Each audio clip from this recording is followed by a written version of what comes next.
So most of our thoughts and feelings come from our past experiences. They come from our memories. In fact, your brain is organized to reflect everything you know in your life. I'm your host, Dr. Joe Dispenza.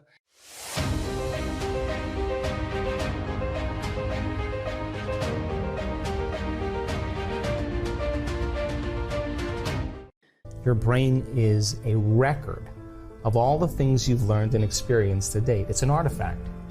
And when you have an experience, when you're in the midst of an experience, all of your five senses plug you into the external environment. And as your brain is processing all of this vital sensory data, all of that information rushes back to the brain.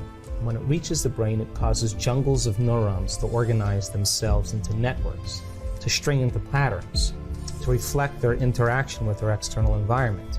The moment those neurons organize into patterns, the brain makes a chemical, and that chemical is called a feeling or an emotion. And so experiences tend to create more long-term memories because it patterns or stamps or embosses networks of neurons into very specific patterns, and then the emotional quotient helps us to remember the event. So we learn something new intellectually, we also cause networks of neurons to form. I mean, the Nobel Prize laureate Kandel in the year 2000 found that when people learn just one bit of information, they doubled the number of connections in their brain from 1,300 connections to 2,600 connections. So if they didn't review that information or repeat it, the connections pruned apart. So we know then that learning semantic information begins to organize circuitry in the brain, and experiences enrich the brain. The end product of experience, of course, is the emotion, and it causes us to feel certain ways. You can remember where you were on 9/11. You can tell me who you were with, what time of day it was, what you were doing, because whatever you were seeing in that moment or hearing in that moment changed how you were feeling. And the moment you felt altered or you felt differently, significantly, your brain perked up and you paid attention to whatever caused that. And that event in and of itself is called a memory. So then most of our thoughts and feelings tend to be within the neural circuitry of the past and the emotions of the past chemically. So if you take a thought, thoughts are the language of the brain and feelings are the language of the body. And how you think and how you feel creates a state of being. So if you combine a thought and a feeling, a thought and a feeling, a thought and a feeling, and you have a series of good thoughts that are connected to a series of good feelings, that cycle of thinking and feeling creates what's called an attitude. If you have a series of negative thoughts that are connected to some pretty bad feelings, you'll say you have a pretty bad attitude today. So if how you think and how you feel creates a state of being, then attitudes are just shortened states of being. You can feel good in the morning, you can feel bad in the afternoon. If you take an attitude, an attitude, an attitude, and you begin to string attitudes together, when you combine an attitude, an attitude, an attitude, you start to form what's called beliefs. Now, a belief is just a thought you keep thinking over and over again until you hardwire it in your brain. And because beliefs are based on past experiences, then the very boundaries of our beliefs are how we feel. And so when our beliefs get challenged, it typically doesn't feel right. So, I know from the research that we've done that the redundancy of thinking and feeling and feeling and thinking over time, for example, a person has an insecure thought, then they feel insecure. The moment they feel insecure, they think more insecure thoughts. They fire and wire more circuits in their brain to feel more chemicals of insecurity, and then once they're feeling insecure, they think more insecure thoughts, and they do this for over and over again. The redundancy and the repetition of that cycle over time conditions the body to subconsciously become the mind. Once the body becomes the mind, that's called a habit. Turns out that 95% of who we are by the time we're 35 years old are a set of habituations, unconscious thoughts, unconscious behaviors, unconscious emotional reactions that function like a subconscious computer program. So back to beliefs. An attitude, an attitude, an attitude are shortened states of being.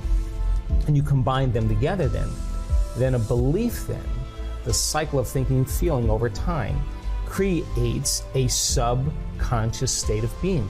So all beliefs are subconscious states of being. We have beliefs about God, about spirituality, about health, about relationships, about love, and all of those are based on our past experiences, but the majority of those beliefs, we don't even know that we believe them because we think they're true, because they're not functioning primarily in the conscious mind.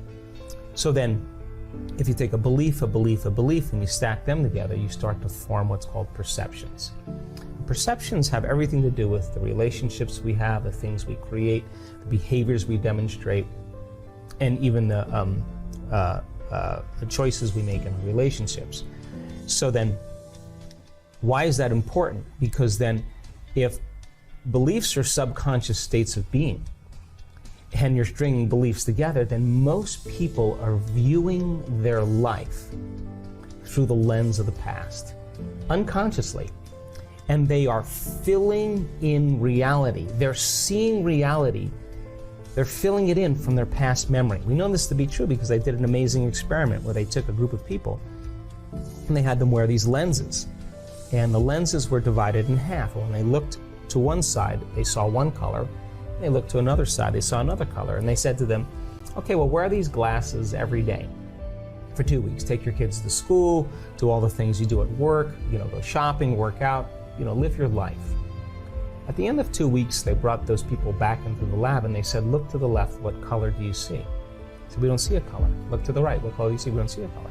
Now, it says a couple things. Number one, the eyes don't see. The brain sees. But more emphatically important is that those people were filling in their external reality based on their memory in their brain. If they were truly seeing, they would be seeing those colors, right? So then, in our perceptions then, we are overlaying our future. We're overlaying the present moment with our memory of the past. And so then, that then begins to diminish possibility. And it begins to close down the way that we can begin to navigate and function in our lives. So then, in order for us to change any belief or perception about ourselves and our lives, we have to make a decision with such firm intention that the amplitude of that decision carries a level of energy that's greater than the hardwired programs in the brain and the emotional conditioning in the body, and the body has to respond to a new mind. In other words, the choice becomes an experience that the person never forgets because the internal experience begins to reorganize the circuitry in their brain and send a new emotional signature in their body, and in that moment, the person is becoming liberated from the past. The elevated emotion is the carrier of the thought. Right. So all energy, all frequency carries information. The faster the frequency, the higher the energy, the more elevated the emotion, combined with a clearer intention, is like a laser, because you're creating a more coherent signature. And we know, because we've measured this, that when people have a coherent brain and a coherent heart, something amazing is going to happen in their life. So it's not just feeling the gratitude, because we know that just having an elevated emotion doesn't affect matter. We know that just a clear intention of seeing something change doesn't affect matter. They've done experiments on this. You have to combine then the clear intention with the elevated emotion. The emotion is the energy, the frequency, the carrier of the thought. The thought is the intent, it is the direction, it is the specific field, frequency. So it's like tuning a radio dial. So if it's all about vibration, it's all about energy. When there's a vibrational match between your energy and that potential that exists in the quantum field, when there's a vibrational match, it's going to find you. Okay. So again, the intention is getting clear on what you want. Yeah. So let's say you want a new home. Let's say you want a beautiful garden. Yeah. Well, then start ripping out magazine pictures of gardens that you love. Start drawing pictures. Start seeing it. Start writing down the things that you want. Throw it up somewhere and then add another dream and add another dream, and keep your mind, if you keep your conscious mind on that, your subconscious mind will take you there. Now, I'm not an impatient person, because I know that impatience means I believe that something's not going to happen. But we're here to experience life. We're here to enjoy the magnificence of our creations, and our senses then become the very artist that writes the story in our biology. So then, when you start to see that home and that vision, and you start making the choices for it, and you step into the unknown, and you become the creator, and you do something that's never been done before, and it brings you joy, and it brings you excitement, and it has meaning behind it, then your body is always following your mind. So of course it's going to take time, but it's no different than a garden that you tend in your life. You're always going to be pulling weeds out, and always going to be pruning branches, and you're always going to be fertilizing and pulling rocks out, but that's the joy of the creation, because you get to eat the fruit of your own creation. So then our senses should be the last to experience what our mind has created. So the intention then represents all the details, but all the details could be summarized in a symbol, a letter, a picture, one picture, and you know that picture means all of those things because you reviewed all of those things. If you hold the picture, you hold the symbol, you hold the dream house, you hold the dream garden, but you don't say, oh, when this dream garden comes, then I'm going to be happy. You say, the thought I'm having is the experience, and the experience then produces the emotion, and once the emotion begins to occur, now your brain and body are in the future instead of in the past. We have measured enough brains now to know that we have students, many students, that not only are in gamma, and gamma is the super awareness, super consciousness, it's when the experience becomes real, but we're capturing amplitudes of energy that are 100,000 times normal in people's brains. In other words, their brain waves are in delta. The body looks like they're sound asleep, but the energy that's in their brain is so amplified. In other words, normally when your nerve cells fire in your brain, it produces about 10 to 60 microvolts of energy squared. So most people right now, if we measure your brain, is about 10 to 60 microvolts of energy squared. When these people have these experiences, they're up to 1 million microvolts of energy, 2.5 million microvolts of energy, 4 million microvolts of energy. Now, see the brain scan, it looks like this. This is a normal brain scan. You see alpha, beta, theta, gamma. But imagine now grabbing a handful of crayons and going like this. We can't even read the scan. The entire brain is activated.